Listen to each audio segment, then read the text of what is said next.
और ऑब्जर्वेशन की क्षमता नहीं बढ़ रही है तुम्हारी। ये देखो, ये सब इसका ऑब्जर्वेशन ही है तो है क्लाइव का।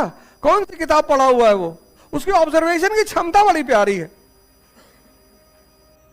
ये पहले चीज का तुम अपने अंदर विकास करो, ऑब्जर्वेशन की क्षमता को बढ़ाओ। यही ऑब्जर्वेशन, और ये बढ़ेगी शिक्षा से, ये बढ़ेगी पढ़ने से। इसीलिए तो भारतीय किताब को मत्थे पे लगाते हैं। जब पैर छूता है किताब में तो नॉन लिविंग ही तो है, लेकिन ये दिमाग को जिंदा करती है। एक एग्जाम्पल मैंने तुमको दिया, रॉबर्ट क्लाइव। सिर्फ इस ऑब्जर्वेशन की क्षमता से कितनी उपलब्धि, एक ऑब्जर्वेशन की क्षमता बुद्ध के पास है। सिद्धार्थ इतनी ज्यादा है, भगवान बन गए। एक ऑब्जर्वेशन की क्षमता कबीर के पास है।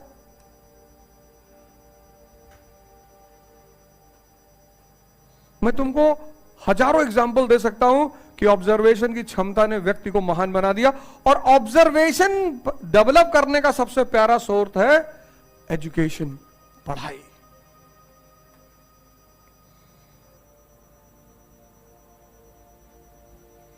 मेरा जो उद्देश्य इस फील्ड में है वो यही है। हमसे बहुत लोग दुखी हो जाते हैं कभी कभी, पढ़ाते नहीं है। कितना पढ़ोगे बे? 16 साल पढ़ के आए हो, और कीव किस नदी के किनारे बसा है तुमको पता नहीं, 1 साल से युद्ध चल रहा है। कौन बताएगा तुमको? हर चीज कोचिंग वाले ही बताएंगे।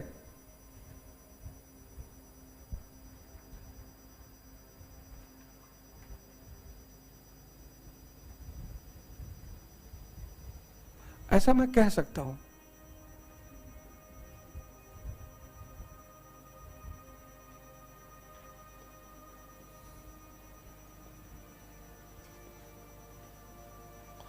ऑब्जर्वेशन,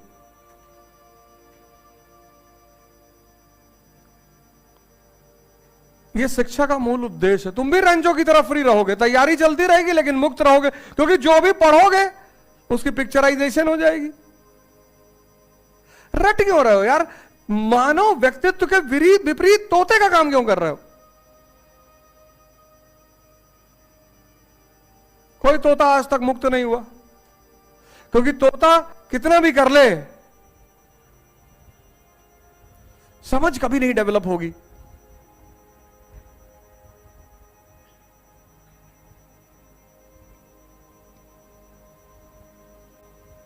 दूसरी चीज, कबीर की जो आदत है दर्शन को पढ़ाने की, सिंप्लीफिकेशन ऑफ कॉन्सेप्ट। तुम क्या करते हो? Simplification of concept.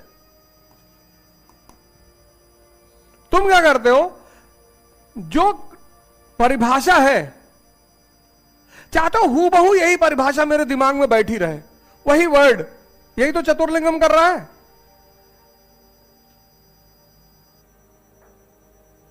तुमसे किसी ने पूछा न्यूटन का तीसरा नियम क्या है, तुम तुरंत भागने लगे। The body at rest will be at rest, the body in motion will be in motion until and unless any external force is applied on it. अगल बगल वाले गायब हो गए। क्या बोल रहा था ये?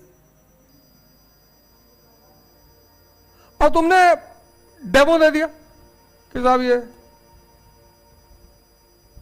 हाँ खड़ी है, बोले हाँ खड़ी है। बोले ताकत अगर बाहर से लगा दे तो हिलेगी, बोले हिल रही है।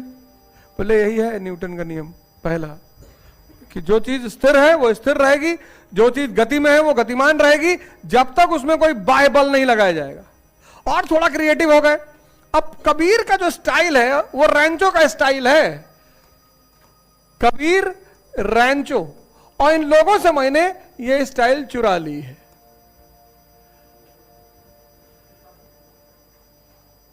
सिंप्लीफिकेशन, सिंप्लीफाई कर दो। शंकर इतना बड़ा सिद्धांत समझा रहे हैं, माया अविद्या फलाना धमाका। शंकर की फिलॉसफी पढ़ाओ गांव में जाके, लाठी लेके दौड़ा ले तुमको सब।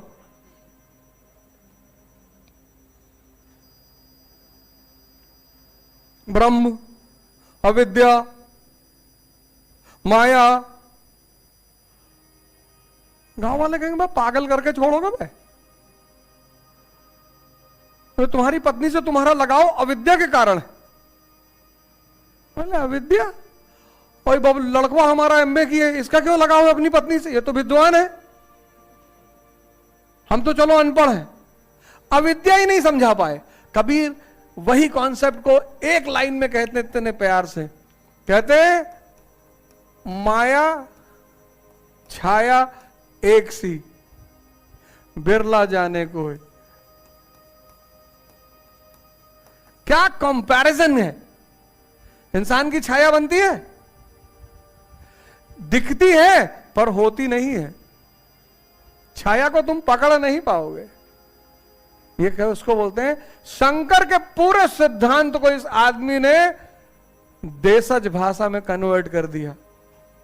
अब गांव का आदमी माया तो नहीं समझ पाएगा, ये तो शंकर का शब्द है।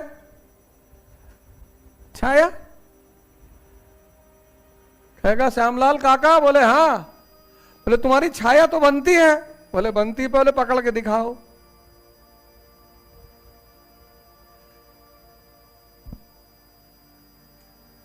माया छाया एक सी, बिरला जाने को है। इसको बोलते हैं सिंप्लीफिकेशन ऑफ कॉन्सेप्ट। थोड़ा क्रिएटिव हो जाओ, इसको इस्तेमाल करो।